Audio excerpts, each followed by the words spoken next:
The courtroom was quiet, quiet as a ghost town, until the massive wooden doors swung wide with a thunderous echo that seemed to shake every inch of the room.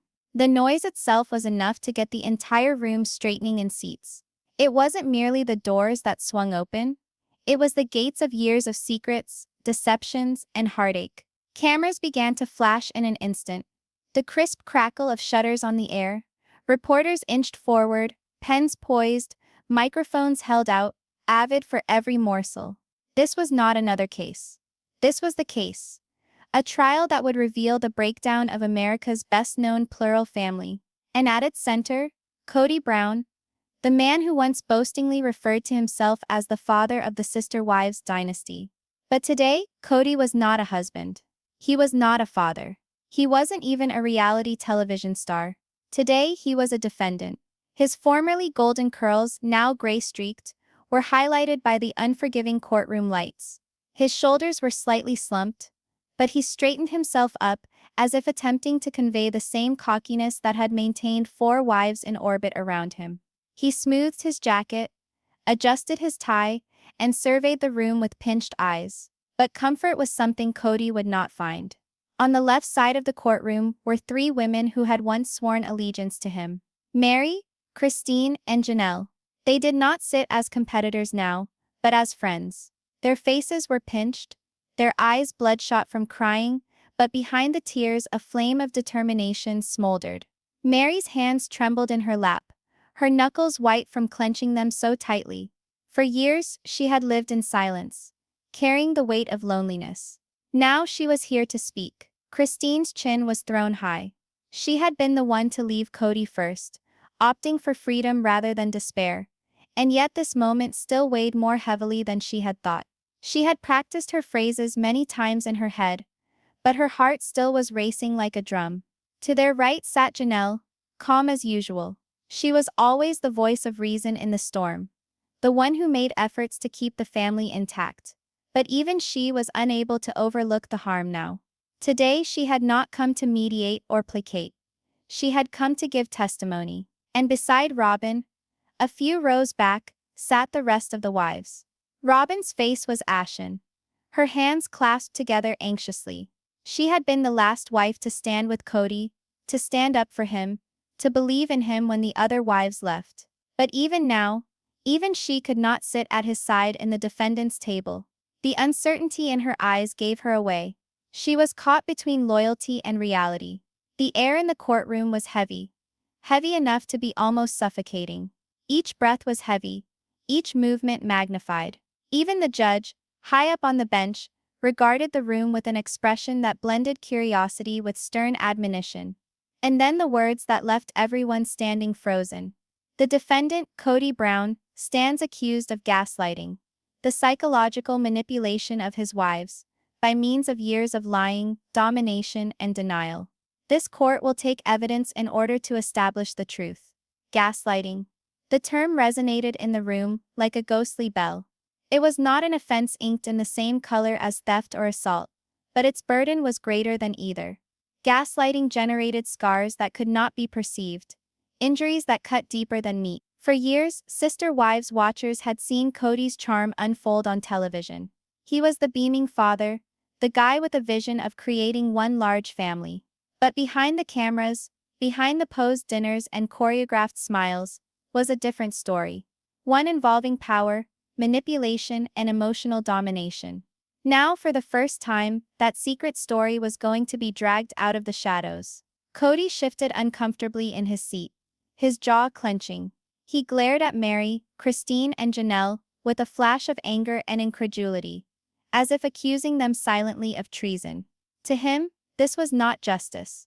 This was cope. But to them, it was survival. The prosecutor stood, a tall, well-dressed man, his voice echoing in the courtroom. Ladies and gentlemen, you are going to hear the ways in which Kody Brown, hiding behind love and faith, dismantled the women who trusted him most in a systematic fashion. You are going to hear how he manipulated their words, gaslighted their realities, and made them doubt their own value. This case isn't about polygamy. It is not about faith.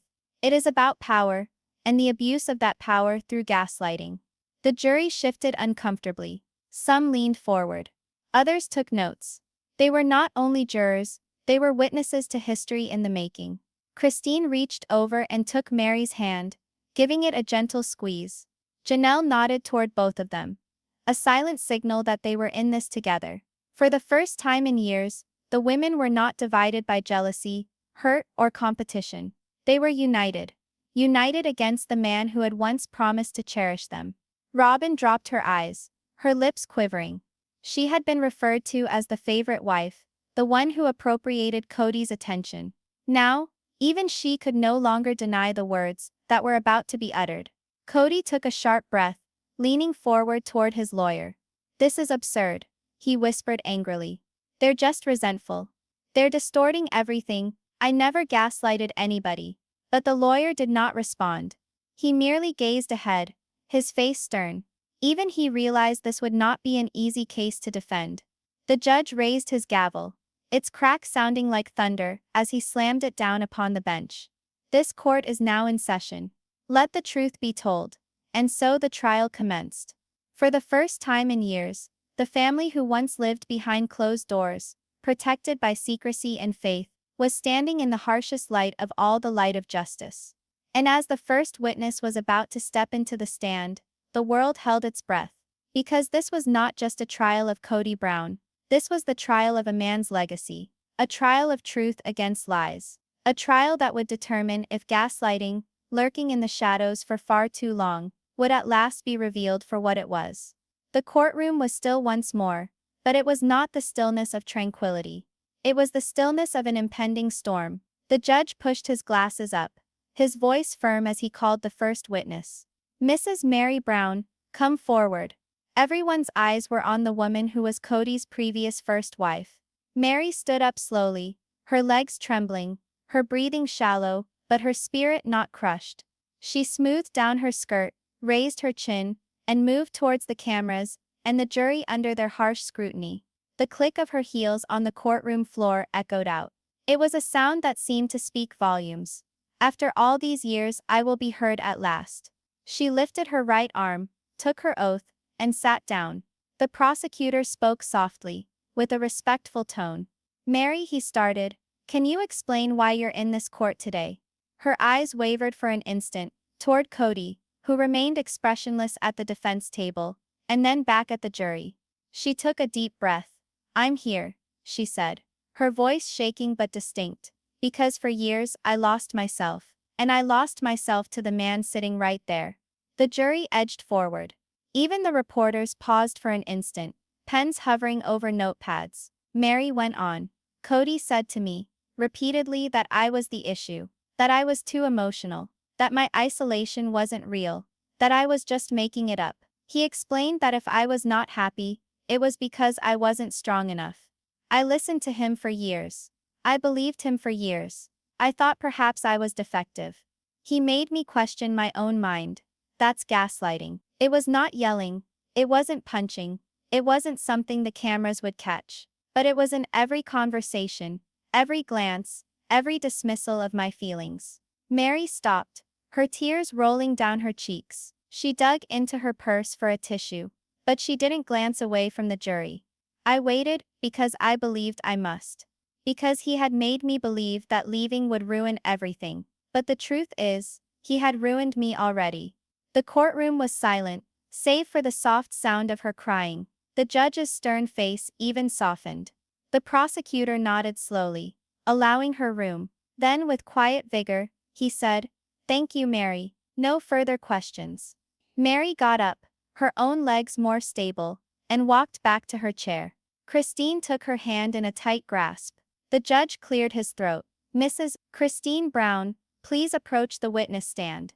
Christine stood. There was no uncertainty in her step, only determination. She had practiced standing here so many times in her mind. She approached, raised her hand, took her oath, and sat proudly in the witness chair. The prosecutor started. "Christine, what would you want the court to hear?" Christine glanced at Kody, her eyes radiating fury. "I want this court to hear that Kody told me I was selfish, for needing love, for needing to be seen, for needing a marriage that wasn't duty. He said my dreams of happiness were illusions, that I was thankful for what I had. That is not love. That's control. Her voice increased in volume, more intense with every word. He said to me if I left, I would destroy the family. That if I desired something more, I was betraying our faith. But here's reality. I was already living in betrayal. Betrayal of myself, and I did believe him, because he convinced me that I wasn't enough. Christine took a breath, her chest expanding and collapsing with emotion. She faced the jury. When I finally had the courage to walk out on him, I figured something out. The prison wasn't constructed of walls. It was constructed of words. His words. Words that made me believe I was weak. Words that made me believe my pain was my fault. That's gaslighting. A murmur rippled through the courtroom. One juror shook her head, tears glistening in her eyes. Christine's lip quivered, but she stood firm.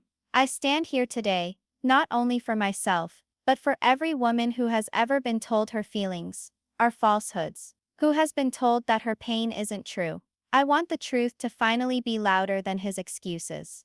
The prosecutor lowered his head in respect. No further questions, Your Honor. Christine went back to her seat, where Meri drew her close. They spoke softly, their formerly broken tie, now remade in reality. The judge glanced at the final wife still awaiting the witness list.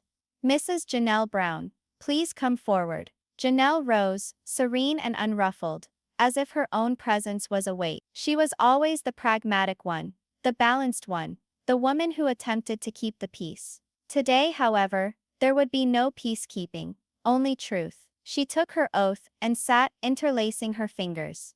Mrs. Brown, she was addressed softly. Can you tell us what you went through? Janelle answered slowly, each word carefully chosen. Kody always said I was overreacting. If I mentioned something that had wounded me, he'd say, that's not what happened. If I challenged his decisions, he'd say, you're imagining it. If I argued, he'd say, you're being dramatic. Gradually, I began to doubt myself more than him. That's the strength of gaslighting. It makes you believe the abuser's reality over your own. Her eyes shifted toward the jury, unflinching and resolute. I thought I was the strong one, but even I cracked under the pressure of it. I questioned my gut. I lost my voice. And that's how gaslighting happens. You never even realize until it's too late. She glanced over at Kody, her eyes angling. You convinced me I was weak. But here I stand. I know now. I am stronger than you ever let me think I could be. Her voice never quavered. Not once. The prosecutor nodded. Thank you, Janelle. No further questions. Janelle stood, her movements confident, and walked back to sit between Meri and Christine. The three women sat together, hands clasped, their bond stronger than it had ever been. Throughout the courtroom, Kody fidgeted in his seat, his jaw gritted, his fingers drummed on the table. For the very first time in his life, his wives weren't simply questioning him in private. They were accusing him in public, under oath, in front of a judge, a jury, and the whole world. The prosecutor addressed the judge. Your Honor, the testimonies you've just heard paint a clear picture of manipulation, denial, and emotional abuse. These women are not bitter. They are survivors. And today their truth is undeniable. The judge nodded gravely. The record will reflect the testimonies of Meri Brown, Christine Brown, and Janelle Brown. The silence that ensued was dense, weighed down by the fullness of all that had been said. Reporters wrote frantically. The jury remained in shock, and the crowd, both in attendance and at home, felt the shudder of something apocal. Three women had gotten up, individually, and informed the world that love had been warped into domination, that their worlds had been taken, and that gaslighting had been their cage. And for the very first time, the bars of that prison had been shattered. The atmosphere in the courtroom was heavy following the wives' testimonies. You could sense the heaviness of their words remaining, bearing down upon all of us in the room. The jury shifted uncomfortably, murmuring softly to one another. The audience, journalists, and cameras were stilled in silence, waiting. At last the defense attorney stood. His voice was hard, nearly frantic. Your Honor, the defense would like to call Kody Brown to the stand. Gasps spread throughout the courtroom. The lightning rod of controversy was going to speak for himself. Kody adjusted his jacket, smoothed his tie, and strode to the witness stand. His pace was steady, almost practiced, as if he still thought he could talk himself out of this. Once he had sworn, he sat erect in the chair, his jaw clenched, his eyes blazing with defiance. The lawyer leaned forward. Kody, you've heard the charges. Tell the court your side of things. Kody nodded briskly, his voice resonating louder than was necessary. Yes, I need to set the record straight. I wasn't gaslighting anyone. I was trying to hold my family together. That's all I ever wanted, to keep my wives and children united. He spread his hands dramatically, scanning the jury. They make me out to be some monster. But the fact is, they left me. They turned on me. I was trying my best as a husband, as a father. That's not manipulation. That's leadership. The courtroom murmured uncomfortably. His words had power, but they were not compassionate. Kody leaned forward, his tone hardening. Meri speaks of loneliness. Christine says I destroyed her hopes. Janelle says I made her question herself. But what about me? Has anyone ever stopped to think about what it's like to have 4 wives tugging you in various directions? To have to deal with jealousy, fights, and the perpetual stress of being judged. I didn't have a choice but to be tough, to be firm. Sometimes that involved telling them things they didn't want to hear. But that's not making me guilty. He gave Meri, Christine, and Janelle a cold glare. They're rewriting history because they're angry. Angry that I fell in love with Robyn. Angry that I didn't bow to their selfishness. They call it gaslighting. I call it reality. Whispers increased in the courtroom. Journalists wrote intently. The wives sat rigidly, their faces a combination of anger and sorrow. The prosecutor rose suddenly, his face stern. Mr. Brown, let's have a look at this alleged reality. He strode to the evidence table and picked up a remote. Exhibit A, he stated, hitting a button. The courtroom screen flared to life with a scene so familiar. Sister wives footage. There was Kody sitting opposite Christine, his tone dismissive. You're selfish. You only think about yourself. Christine's face in the clip dropped, her eyes welling up with tears. The prosecutor halted the video and addressed the jury. Gaslighting, making someone feel guilty for wanting basic love and respect. Kody shifted uncomfortably in his seat. That was taken out of context, he muttered. The prosecutor ignored him. Exhibit B. Another clip played. This time, Meri sat crying softly, explaining how lonely she felt. Kody's voice in the footage cut like a blade. You chose this. Don't blame me for your unhappiness. The clip froze on Meri's broken face. The prosecutor's voice resounded across the courtroom. Gaslighting, dismissing a partner's hurt and putting the blame back on them. Kody's face went bright red. He pulled at his collar, sweat appearing at his temples. Exhibit C, went on the prosecutor. The screen depicted Janelle attempting to voice her fears regarding their relationship. Kody slouched back in the footage, smiling slightly. You're making things up. You always overreact. Don't be so melodramatic. The clip ceased. The prosecutor slowly swiveled back to the jury, his voice steady but biting. Gaslighting, making someone believe their reality isn't real, making them believe they're insane when they are merely demanding to be heard. Silence filled the courtroom. Each juror's eyes remained glued to Kody. The mask he'd worn for so long, the bravado, the confidence, the charm, was beginning to slip. Kody banged his hand on the witness stand. Those are TV moments. You don't know what was going on off camera. I loved my wives. I gave them everything. The prosecutor's tone increased. As quick as lightning. Everything. You gave them manipulation. You gave them blame. You gave them silence when they cried out for love. That's not everything, Mr. Brown. That's emotional control. Kody's face contorted with rage. They're exaggerating. They're making me a villain. Christine jumped up from her chair, her voice ringing through the courtroom. No, Kody. We're telling the truth. You made us question our worth for years. You gaslit us every single day. The judge slammed his gavel. Order, order in the court. The room fell silent, but the damage had been done. The picture of a controlled, misrepresented patriarch had been broken. What was left was a man cornered by his own actions, his own words, his own reality. Robyn, in the back row, clamped a hand over her mouth. For the first time she cried. She breathed softly to herself. I can't defend this anymore. The jury noticed it all. The trembling voice, the tantrums, the denial. They watched a man fall apart in front of them. The prosecutor landed the final blow. Mr. Brown, You claim to be holding the family together. But I ask you, did you ever once hold your wives when they wept? Did you ever once acknowledge that their feelings were legitimate? Did you ever once own up to their sorrow? Kody's jaws opened, but nothing emerged. His jaw snapped shut, his eyes fled, his chest heaved in and out with an airy urgency. He seemed powerless for the first time. The silence dragged on agonizingly, until the prosecutor began to speak once more, quietly but steadily. No further questions, Your Honor. The judge nodded. The witness may step down. Kody slowly stood from the stand, his head downcast, his gait unsteady, back to the defense table, his face ashen, his confidence broken. The courtroom hummed with chatter. The erstwhile powerful patriarch, the man who thought he could dictate the terms, had been disarmed before the world, and everyone viewing knew it. Kody Brown's defense had fallen apart. The air in the courtroom was thick with tension. Kody had just exited the witness stand, that booming confidence of his now deflated to muteness. His shoulders slumped forward as he retook his seat at the defense table, his eyes darting frantically.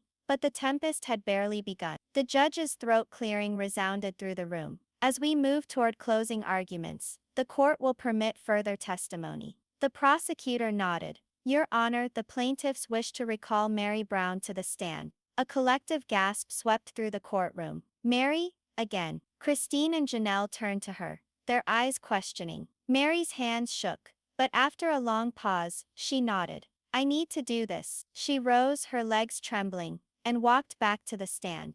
The room was utterly silent, except for the soft click of her heels. After taking the oath for a second time, she sat, looking down at her clasped hands for a second. The prosecutor spoke softly. Meri, what is it that you would like to say to the court?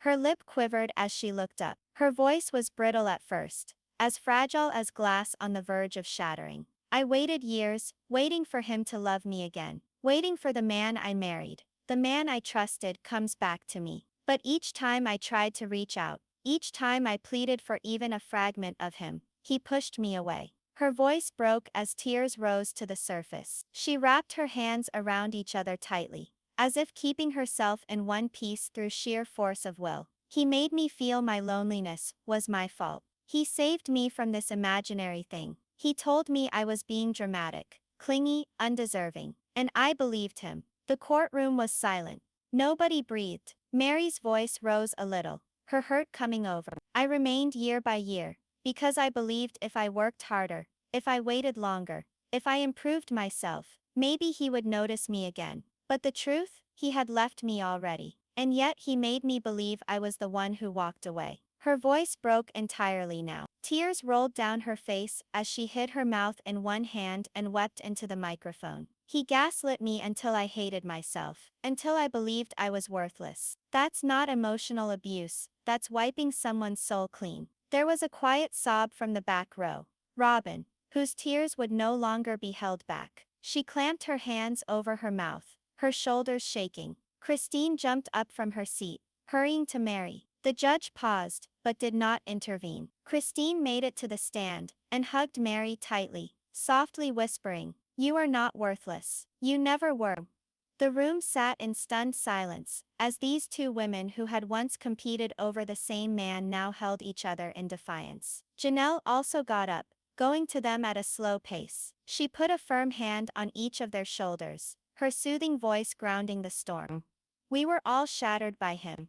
But together, we are stronger than what he attempted to make us. The three wives stood together, their tears blending, their voices shaking but full of truth. The cameras burst forth with light, taking a photo no one ever thought they would see. Meri, Christine and Janelle, former competitors, now sisters of survival. The prosecutor addressed the judge, his voice heavy with emotion. Your Honor, this is the essence of the case. Gaslighting hurts, yes, but it isolates. It makes victims believe they are alone. But what we witnessed today refutes that. When victims unite, the truth cannot be denied. Kody's face contorted with anger. He pounded his fist on the table. They're just ganging up on me. This is all lies. I never left them. They left me. The judge's gavel came down. Mr. Brown, another outburst, and I'll have you escorted out of this courtroom. Kody stopped short, his cheeks pale, his chest pumping. For the first time he noticed, he was losing control entirely. The prosecutor faced Meri again,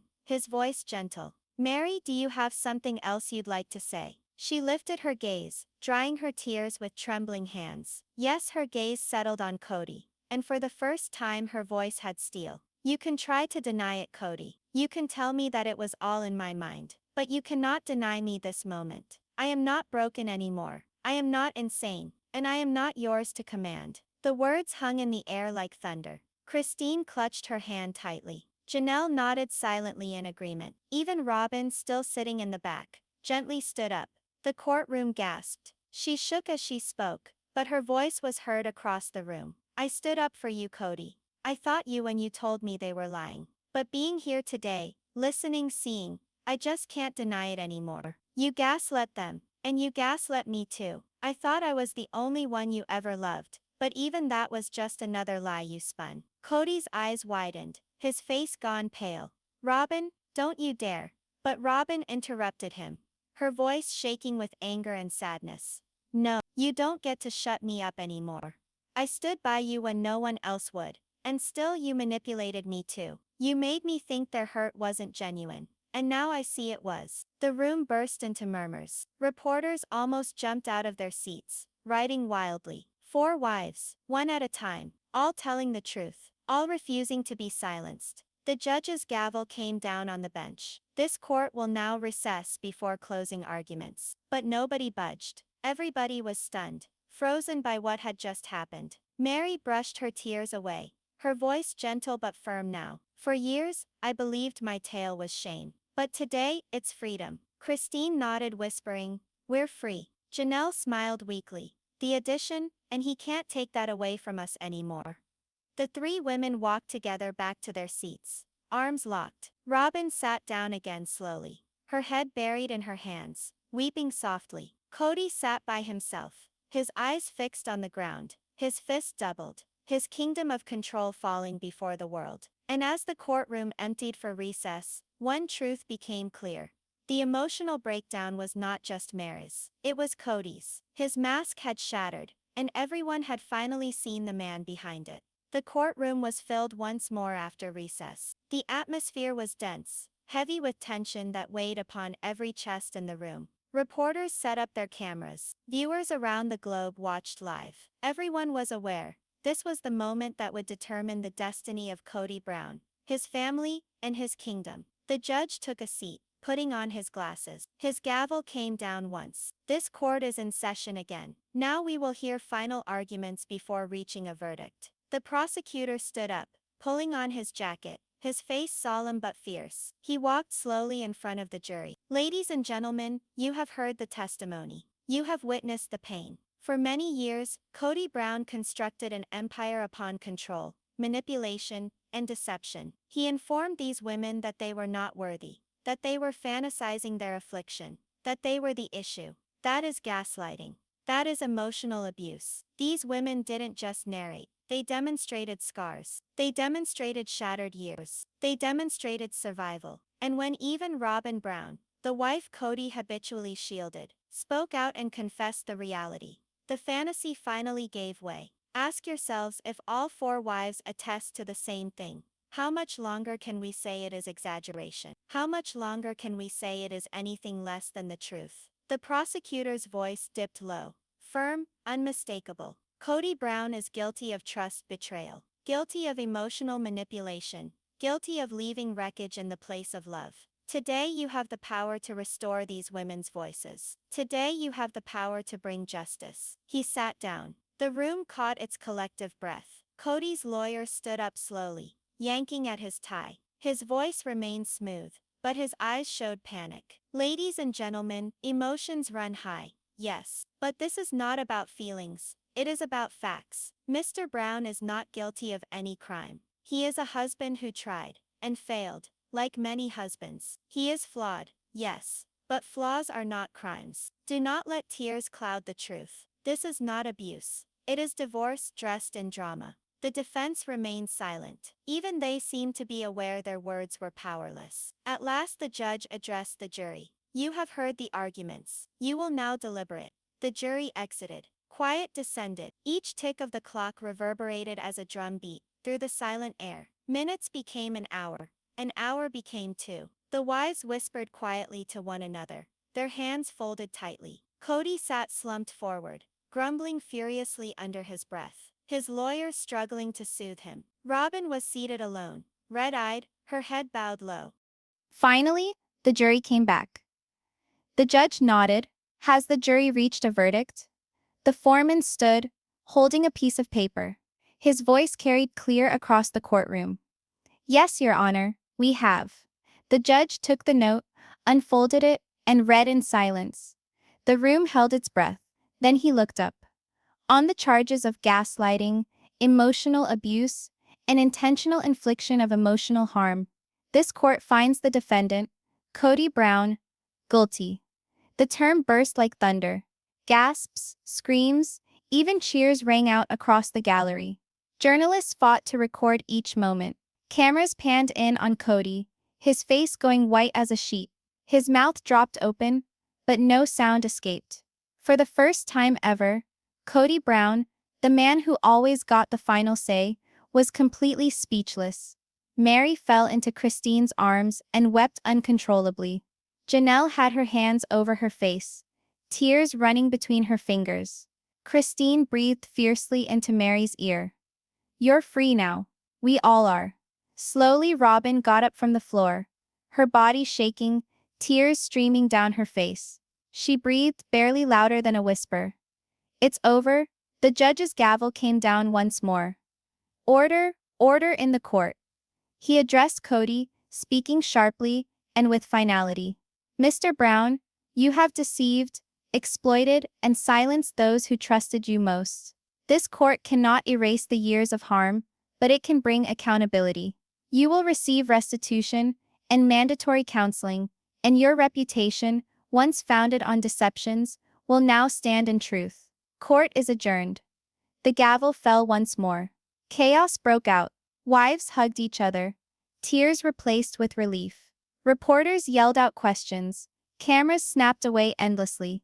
The picture of three women standing together, unbroken after years of suffering, became the turning point of the trial.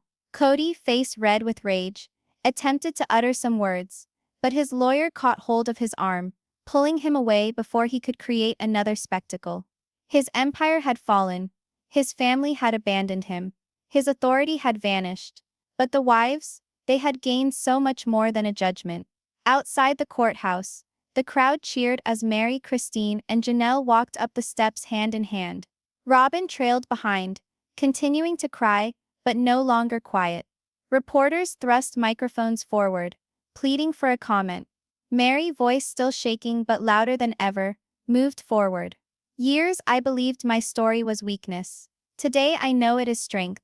To anyone who has been silenced, to anyone who has been told your pain isn't real, you are not alone.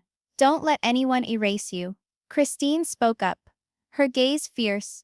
This is not only our triumph. It's for anyone who has been manipulated, gaslighted, or belittled. Rise up. Make your voices heard. The truth will liberate you. Janelle, level-headed and stable, concluded with a final knock. We're finished being sister wives. Today we're just sisters, standing together. And no one can take that away from us. The audience cheered with applause.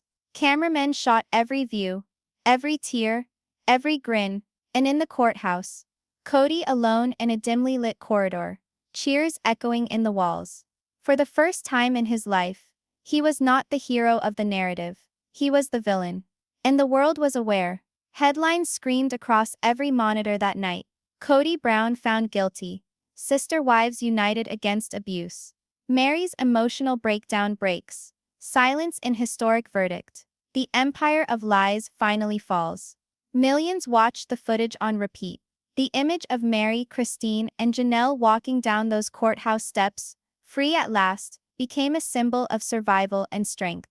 And though the scars would never fully fade, their voices had returned.